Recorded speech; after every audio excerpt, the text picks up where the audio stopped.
Well, thank you, Mr. President. I rise today to express my support for the Export-Import Bank and to encourage my colleagues in the Senate to take up and pass bipartisan legislation scheduled for consideration in the House next week that would reauthorize the Ex-Im Bank until September 30th of 2019.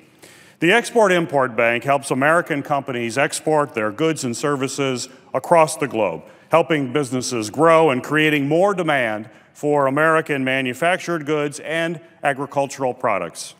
Over its 80-year history, the Ex-Im Bank has provided loans to help businesses start exporting, open up new markets, and access new customers. The bank provides insurance to help businesses protect their bottom lines if a foreign buyer fails to pay, and works with private lenders to fill gaps in financing to help close deals that would simply never have happened without its support. Most importantly, the Ex-Im Bank does all of this at no cost to the taxpayers. In fact, it makes money. Just last year, the bank generated $675 million surplus to help reduce the deficit. The Ex-Im Bank helps level the playing field for American companies in a tough global market. Last year, it supported more than $27.4 billion in U.S. exports and 164,000 jobs. More than $10 billion of that total, nearly 40%, represented exports by small businesses. The Ex-Im Bank is dedicated to serving small businesses in Michigan and across the country.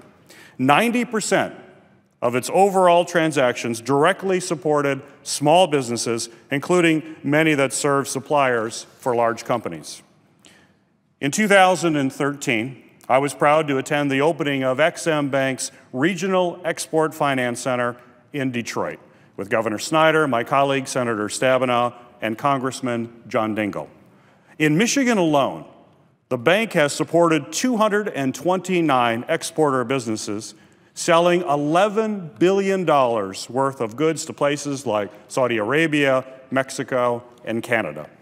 This support is particularly important for our manufacturing industry, including motor vehicles and parts, machinery and chemicals, all vital sectors to our economy.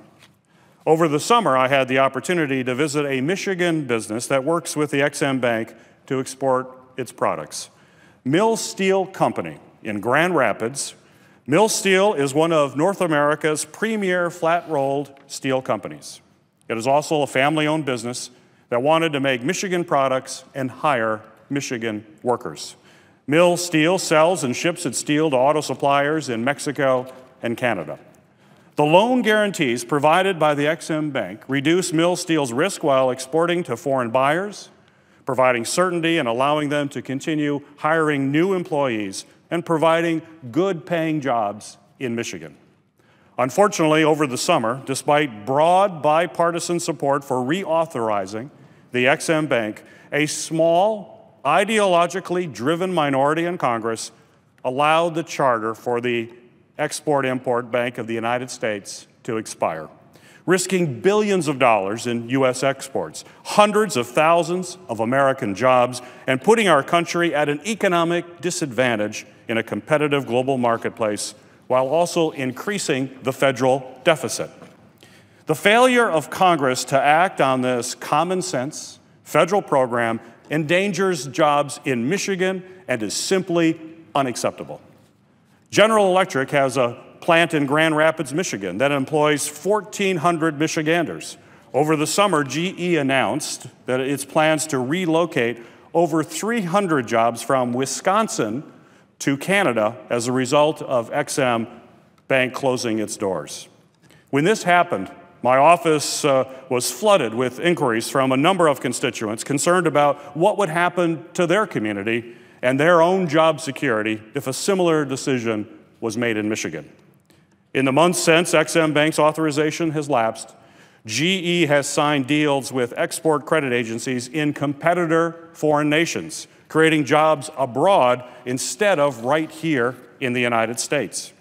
As a senator from a state with world-class engineering and manufacturing talent, I am frankly appalled by these developments, especially when we have already seen the benefits that the bank has produced for Michigan's economy and workers in my state, as well as across the country.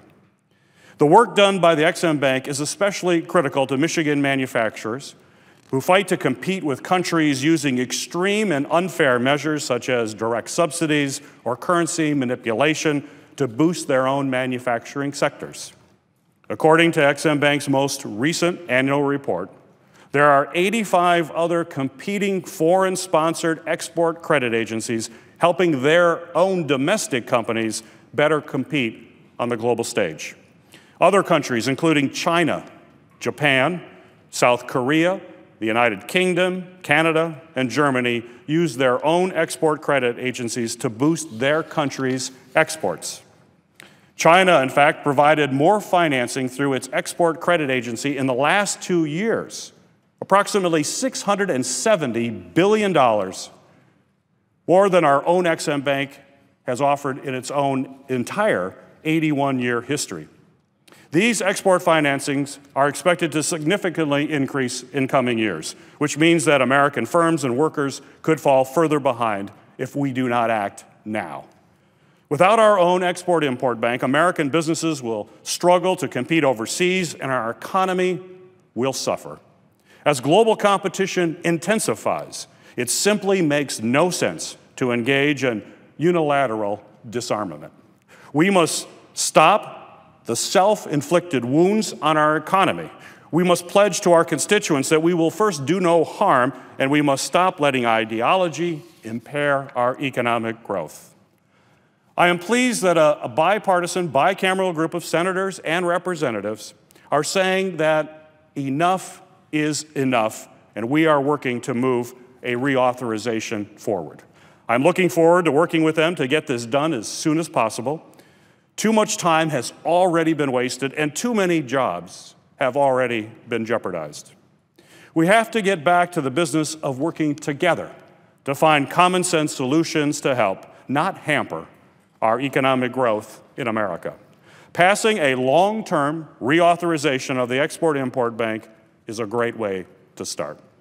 Once the House passes the reauthorization next week, I urge my colleagues here in the Senate to schedule a vote as soon as possible. We know we have the votes. The legislation the House will soon consider is identical to an amendment passed by the Senate with a vote of 64 to 29 in July, while considering the long-term highway bill. We should do this now. There is not a moment to lose. American jobs hang in the balance. Thank you, Mr. President.